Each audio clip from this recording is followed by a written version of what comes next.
आपके साथ। जैसा कि बांग्लादेश आजकल बहुत सुर्खियों में है, शेख हसीना के इस्तीफा देने के बाद जैसे बांग्लादेश में हिंसक माहौल देखने को आ रहे हैं, उन्होंने वहां इस्तीफा देने के बाद भारत में शरण ले ली है।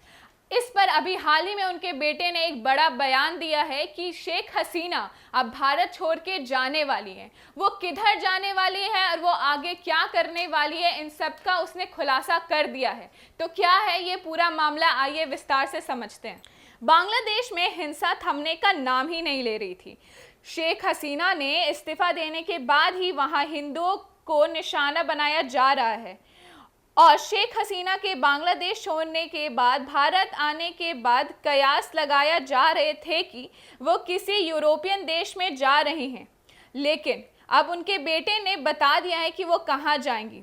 आज बांग्लादेश के नोबेल पुरस्कार विजय मोहम्मद यूनुस ने नेतृत्व में अंतरिम सरकार कार्यभार संभालेंगी। ये जानकारी सेना प्रमुख जनरल वकार उज जमा ने दी है। सरकार में शामिल लोग गुरुवार को रात 8 बजे शपथ लेंगे। हसीना के बेटे सजीव वाजिद जान ने समाचार एजेंसी पीटीआई को कहा है कि लोकतंत्र बहाल होने पर शेख हसीना बांग्लादेश वापस जाएंगी। उन्होंने कहा कि पाकिस्तान और आईएसआई बांग्लादेश में अशांति भड़का रही है। सजीव वाजिद जॉन ने कहा कि बांग्लादेश में एकदम से हालात बेकाबू हो गए थे। उस समय मेरी मां को सुरक्षा देने के लिए भारत सरकार ने हामी भरी और मैं उनका धन्यवाद देना चाहता हूं। सजीव ने यह भी कहा कि मैं प्रधानमंत्री नरेंद्र मोदी का दिल से आभार व्यक्त करता हूं। शेख हसीना ने बेटे सजीव वाजिद जॉन्स के ने आगे कहा कि भारत सरकार के बांग्लादेश में लोकतंत्र तत्काल बहाल करने के लिए अंतर्राष्ट्रीय दबाव बनाना चाहिए। सरकार को बांग्लादेश में लोकतंत्र तत्काल बहाल करने के लिए आंतरिक दबाव बनाना चाहिए। बांग्लादेश में हिंसा थमने का नाम ही नहीं ले रही थी।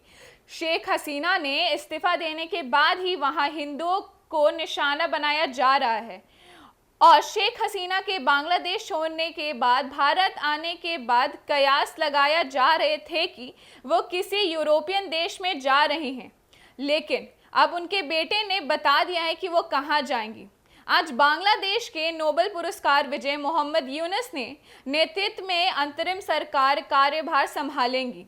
ये जानकारी सेना प्रमुख जनरल वकार उज जमा ने दी है। सरकार में शामिल लोग गुरुवार को रात 8 बजे शपथ लेंगे। हसीना के बेटे सजीव वाजिद जान ने समाचार एजेंसी पीटीआई को कहा है कि लोकतंत्र बहाल होने पर शेख हसीना बांग्लादेश वापस जाएंगी। उन्होंने कहा कि पाकिस्तान और आईएसआई बांग्लादेश में अशांति भड़का रही है। सजीव वाजिद जॉन ने कहा कि बांग्लादेश में एकदम से हालात बेकाबू हो गए थे।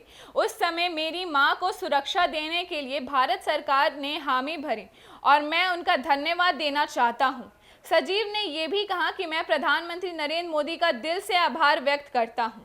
शेख हसीना ने बेटे सजीव वाजिद जॉन्स ने आगे कहा कि भारत सरकार के बांग्लादेश में लोकतंत्र तत्काल बहाल करने के लिए अंतर्राष्ट्रीय दबाव बनाना चाहिए। सरकार को बांग्लादेश में लोकतंत्र तत्काल बहाल करने के लिए आंतरिक दबाव बनाना चाहिए।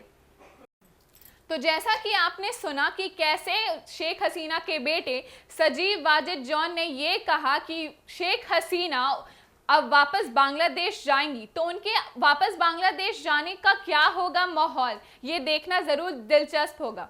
ऐसे ही खबरों के लिए आप देखते रहे एक न्यूज़ 24। अगर YouTube पे देख रहे हैं तो हमें लाइक करें, कमेंट करें, शेयर करें और सब्सक्राइब करें। अगर Facebook पेज पे देख रहे हैं तो हमें लाइक करें, फॉलो करें। धन्यवाद।